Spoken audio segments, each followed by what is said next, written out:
नमस्कार दोस्तों, मैं किशोर कुमार रजक, डीएसपी झारखंड से हूँ। आज झारखंड में एक बहुत ही महत्वपूर्ण टॉपिक पे बात करते हैं, डीलिस्टिंग का मुद्दा। इस वक्त झारखंड में डीलिस्टिंग का जो मुद्दा है, ये मुख्य रूप से जो मुझे बोलना पड़ रहा है, जिसके लिए मजबूर होना पड़ा है। एक झारखंड में एक अधिकारी है जो अभी सरना सनातन एक है और डीलिस्टिंग का मुद्दा लगातार उस पर अपना समर्थन व्यक्त करते हुए अपना सार्वजनिक मंचों पर भी वो आ रही हैं। तो इस लिहाज से मुझे लगा कि इस पर मुझे भी कुछ बात करनी चाहिए, क्योंकि बात अकादमिक है और वैचारिक स्तर की है। यदि इस पर अपनी राय नहीं रखा तो मुझे लग रहा है कि मैं शायद अन्याय कर लूंगा खुद से। डीलिस्टिंग का मतलब होता है कि आदिवासियों में ऐसे आदिवासी जो कन्वर्टेड होकर खास करके ईसाई बन गया है, उसको उनको आदिवासी का आरक्षण का और जो हक मिलता है उन्हें आदिवासी होने के लिए, तो उसको हक से वंचित कर देना है। इस पर डिटेल से हम आ रहे हैं। अंग्रेजों के समय से जनगणना में लगातार आदिवासी को एक अलग हिंदू धर्म से, सनातन धर्म से, जो कह लें आप वैदिक धर्म से, उससे हमेशा उसके अलग रखा गया। उस जमाने में किसी भी पढ़े लिखे ने विरोध नहीं किया कि आदिवासी को आपने अलग क्यों रखा, वो तो हिंदू धर्म का हिस्सा है, ये तो सनातनियों का हिस्सा एक है, दोनों एक है, तो आप इसको अलग कलम या क्यों रखे हैं। अंग्रेजों के सामने किसी ने कोई विरोध व्यक्त नहीं किया। संविधान सभा की बहस में यदि आप देखेंगे तो ये मुद्दा है ही नहीं कि सारे आदिवासी हिंदू थे। मुद्दा ये था कि क्या आदिवासी को हिंदुओं में शामिल कर लिया जाए, सामाजिक, धार्मिक रूप से, सांस्कृतिक रूप से हिंदू धर्म का हिस्सा मान करके उसको समावेशित कर लिया जाए, समावेशन कर लिया जाए, या फिर उसको अलग थलग छोड़ दिया जाए। खास करके यदि हम पटेल की बात करें तो पटेल शुरू में समावेश करने के, मतलब आदिवासियों को मुख्य धारा में हिंदुओं में समावेशित करने के, समावेशन के पक्ष में थे। लेकिन 1950 में जब राजेंद्र प्रसाद उसे एक पत्र लिखते हैं तो साफ मना करते हैं कि नहीं, ये इस तरह का उचित नहीं है। आदिवासी की अपनी धर्म, संस्कृति और सभ्यता है, बहुत प्राचीन है। ये बात आप देखे होंगे कि रामगढ़ के कांग्रेस अधिवेशन में भी जो वहां पे स्वागत भाषण में बोला था, मैंने अभी फेसबुक में लिखा था कि इनकी एक अलग सभ्यता, धर्म, संस्कृति और अपना एक कंडक्ट है। ये अपने कस्टमरी लॉ है, पूरी तरह से आजाद है, हिंदू धर्म से अलग है। जयपाल सिंह मुंडा जो संविधान सभा में और आजादी से पहले जिसने आदिवासी शब्द को ही एक प्रकार से पैदा किया, उन्होंने इस आदिवासी शब्द को पॉपुलर किया। वो कभी क्रिश्चियन बन करके नहीं लड़ा कि हम क्रिश्चियन हैं, बल्कि उन्होंने आदिवासी टर्म को मजबूत किया। आदिवासी के हक अधिकार के लिए उन्होंने जितना भी कुछ आज देख रहे हैं, 5वीं अनुसूची, 6ठी अनुसूची या अनुसूचित जनजाति के लिए जो आरक्षण, उनका एक अहम और महान योगदान रहा है। तो जयपाल सिंह मुंडा ने आदिवासियों को समावेशन के खिलाफ उन्होंने किया। उन्होंने उसको एक अलग धर्म माना, उन्होंने सिंधु घाटी सभ्यता का वंशज माना आदिवासी को। उन्होंने बोला कि आप हमें लोकतंत्र नहीं सिखा सकते हैं, कभी इस पर बात करेंगे। उन्होंने आप हमें लोकतंत्र नहीं सिखा सकते हैं, हम ऑलरेडी एक सभ्य इंसान हैं। हाँ, हम जंगली हैं और इससे हमें गर्व है, हम आदिवासी हैं, उन्होंने संविधान सभा में कहा। सरना धर्म की जो मुख्य विशेषता है, हम उसको वैश्विक तुलना करते हैं। एक है प्रकृति पूजा, पवित्र जंगलों की पूजा, अपने पूर्वजों की पूजा, अपने मौखिक परंपराओं में कुछ न कुछ धार्मिक ग्रंथ द्वारा होता नहीं है, सामुदायिक अनुष्ठान और जंगल और पारिस्थितिक जो नैतिकता है उनके प्रति एक गहरा लगाव। ये है सरना संस्कृति की मुख्य विषय। सरना एक एक्चुअली स्थल है, जाहिर थान जहाँ होता है, पेड़ों की पूजा जहाँ होती है। तो उस बेसिस पे एक सरना कोड की मांग कर रहे हैं या आदिवासी कोड की मांग कर रहे हैं, जो झारखंड सरकार भी बिल में पास किया। तो सरना की जो मुख्य है प्रकृति पूजा, पवित्र जंगलों की पूजा, पूर्वजों की पूजा, मौखिक परंपरा, सामुदायिक अनुष्ठान और पारिस्थितिक नैतिकता, ये उनकी मूल कैरेक्टर है। फिर उन्होंने कहा कि सामाजिक आर्थिक पिछड़ापन होनी चाहिए। ये 5 बिंदु जो है लोकुर समिति ने बताया, इसी कैरेक्टर के आधार पर, ये जो कैरेक्टर है वही आदिवासी है। मतलब उन्होंने आदिवासी को धर्म के आधार पर नहीं बताया कि हिंदू है, ये है, या मुस्लिम है, या ईसाई में होनी चाहिए। उन्होंने एक कैरेक्टर बताया जो इस 5 पॉइंट को फुलफिल करे, वही आदिवासी है। अब इसके बाद से लगभग ये मुद्दा समाप्त हो गया बहुत लंबे समय तक कि आदिवासी हिंदू है या नहीं है, या ईसाई से अलग करे या ना करे, ये बिल्कुल मुद्दा नहीं रहा। आपको सुन के आश्चर्य होगा कि भारत में ही अभी कम से कम 2001 की जनगणना के अनुसार 12 लाख 2001 के अनुसार 12 लाख जो आबादी ऐसी है जो मुस्लिम है, आदिवासी, खास करके मालदीव, लक्षद्वीप के साइड के, दक्षिण भारत के, कुछ कश्मीर के कर। इसके बाद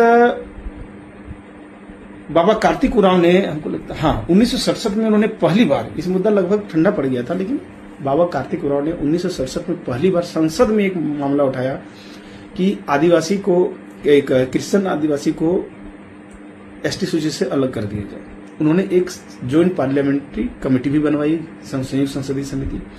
उसने 1969 में अपनी रिपोर्ट दी और उस रिपोर्ट के आधार पर यह कहा कि ऐसे लोग जो अपने परंपरा और संस्कृति को, रिवाज को, ठीक है, जो जनजाति परंपरा और संस्कृति को छोड़ के किसी अन्य धर्म में, खास करके इस्लाम और मुस्लिम और ईसाई डिलिस्टिंग के विपक्ष में तर्क देते हैं। तो सबसे बड़ी बात इसमें विपक्ष में जो है, यदि मान लेते हैं कि डिलिस्टिंग हो जाता है तो सबसे बड़ा जो असर होगा जनसंख्या की प्रभाव पड़ेगा, यानी आदिवासी का जो जनसंख्या है वो हट जाएगा। मान लेते हैं डिलिस्टिंग हो गया, आज झारखंड में आदिवासियों की जनसंख्या जो है पूरी आबादी का 26% है 2011 के अनुसार, और मोटा मोटी यदि डिलिस्टिंग हो जाता है तो लगभग 5 से 6% आदिवासी आबादी घट जाएगा, यानी आदिवासियों की झारखंड में आबादी 20% के करीब रह जाएगा।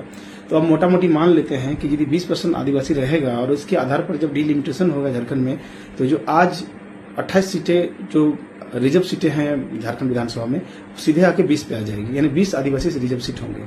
ठीक है। दूसरा है कि जितनी भी सरकारी नौकरियों की वैकेंसी आती है उसकी संख्या 20% ही मिलेगा। अभी 26 मिलता है, 100 मान लीजिए 26 मिलता है तो अब 120 आएगा। दूसरी बात है कि इससे जितने भी योजनाएं हैं और सरकार से समर्थित जो भी चीजें उनका लाभ मिलता है वो अब उसकी संख्या और उसकी जो प्रतिनिधित्व घट जाएगा, क्योंकि आदिवासियों की संख्या घट जाएगी। इससे एक आदिवासी समाज में लगातार एक विभाजन और एक सामाजिक अशांति को जन्म दे सकता है, क्योंकि धर्मांतरित और गैर धर्मांतरित जो एक धर्म के बीच में एक बहुत बड़ी गहरी दरार पैदा हो जाएगी। इससे परिवारों में, गांव में और समुदायों में बहुत स्तर पर तनाव बढ़ेगा, सामाजिक बहिष्कार की आशंका हो सकती है। इससे आदिवासियों को धर्म के नाम पर बांटने की राजनीति बहुत प्रबल हो जाएगी। इससे जल जंगल मुद्दे, पैसा जो भी विस्थापन है और जो जिस हक अधिकार की लगातार मैं बात कर रहा हूं वो बिल्कुल इस मुद्दे से गायब हो जाएंगे। अब इसमें क्या है कि संविधान क्या कहता है, इसी हिसाब से देखेंगे तो संविधान में इसमें धार्मिक स्वतंत्रता का भी उल्लंघन होगा। इसके विपक्ष में जो तर्क आता है, इसमें अनुच्छेद 25 जो है किसी को भी अपने धर्म चुनने की स्वतंत्रता देता है। इस में यदि एसटी के आधार पर धर्म को छीन लेते हैं, क्रिश्चियन को यदि हम उस आधार पर, धर्म के आधार पर अलग कर देते हैं, तो किसी को धर्म चुनने की आजादी का ये निश्चित रूप से उल्लंघन होगा। ध्यान रहे कि आदिवासी पहचान जो है धर्म पर निर्भर नहीं है। इनके लिए जाति, भौगोलिक, सांस्कृतिक जो लोकल कमेटी बताया वो कैरेक्टर मान्य रखता है, जो एक उसी बेसिस पर देश में फ्लो भी होता है। सुप्रीम कोर्ट ने भी आदिवासी को एक धार्मिक कैरेक्टर नहीं मान करके यही लोकल कमेटी की बातों को ही उन्होंने माना है। कोई भी व्यक्ति जो हो, किसी भी धर्म का हो, आदिवासी यदि ये कैरेक्टर है तो वो आदिवासी ही होगा। धर्म परिवर्तन के आधार पर जनजातीय दर्जा समाप्त नहीं होगा, ये सुप्रीम कोर्ट भी कह चुका है। और हाँ, संवैधानिक आधार पर यदि देखा जाए तो 1942 में शैक्षणिक, सामाजिक और आर्थिक लक्षणों पर जो है आदिवासी को जो भी उसको हक अधिकार मिलता है, तो इस आधार पर भी इसमें संवैधानिक आधार का भी इसमें उपेक्षा हो जाएगी। व्यवहारिक कठिनाई भी इसमें कुछ आएगी, जैसे कि धर्म परिवर्तन को आप कैसे परिभाषित करेंगे। अब कोई बोलेगा हम क्रिश्चियन नहीं है, मान रहा है, और कोई करने लगा तो उसमें कोई तो सर्टिफिकेट मिलता नहीं, बहुत तरह की होगी। कई लोग जैसे ऐसे भी है जो गांव में खास करके बोले कि 92% आबादी झारखंड में गांव में रहती है, तो कोई आदिवासी भी सरना भी मानते हैं और क्रिश्चियन भी मानते हैं, दोनों एक साथ। मैं खुद उसमें शामिल किया हुआ हूँ, फेसबुक में 2-4 पोस्ट भी डाला हूँ पहले, जिसमें क्रिश्चियन में भी सरना लोग क्रिश्चियन मनाते हैं और क्रिश्चियन लोग भी सरुल और सोहराय साथ में मनाते हैं। मैं खुद उसका विटनेस रहा हूँ। गांव में, शहर में निश्चित रूप से जो क्रिश्चियन बन गए हैं वो पूरी तरह से अपने धर्म से, जो पारंपरिक संस्कृति से, आदिवासी जो संस्कृति उससे अलग हट चुके हैं। ऐसा सरना के भी लोग जो मुख्य शहरों में रहते हैं वो भी उस चीज से हट गए हैं। इसमें बात इनकार नहीं किया। शहरों में रहने वाले लोग थोड़ा कम धार्मिक हो जाते हैं या अपनी परंपरा से पीछे हटते हैं, ये व्यवहारिक सी बातें हैं।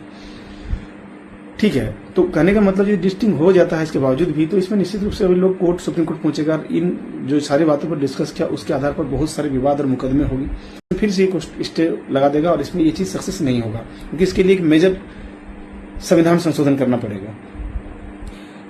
एक और बातें जो है डिलिस्टिंग के विपक्ष में जो मेरा तर्क है कि इससे सामाजिक और आर्थिक रूप से जो क्रिश्चियन आदिवासी उसके साथ बहुत अन्याय हो जाएगा, क्योंकि वो एक्चुअली में जो धर्मांतरण हुआ है, जिस पर कभी मैं भविष्य में निश्चित रूप से बात करूंगा, वो धर्मांतरण किए ही इसीलिए थे क्योंकि उन्हें सामाजिक, सांस्कृतिक, जाति और सांस्कृतिक कई स्तर पर उसका शोषण होता था। इसके लिए मैंने एक बुक में लिखा भी है कि कैसे पहली बार जब आदिवासी कैसे क्रिश्चियन बना, मैं लिखा हूँ, कई बात करूंगा डिटेल से।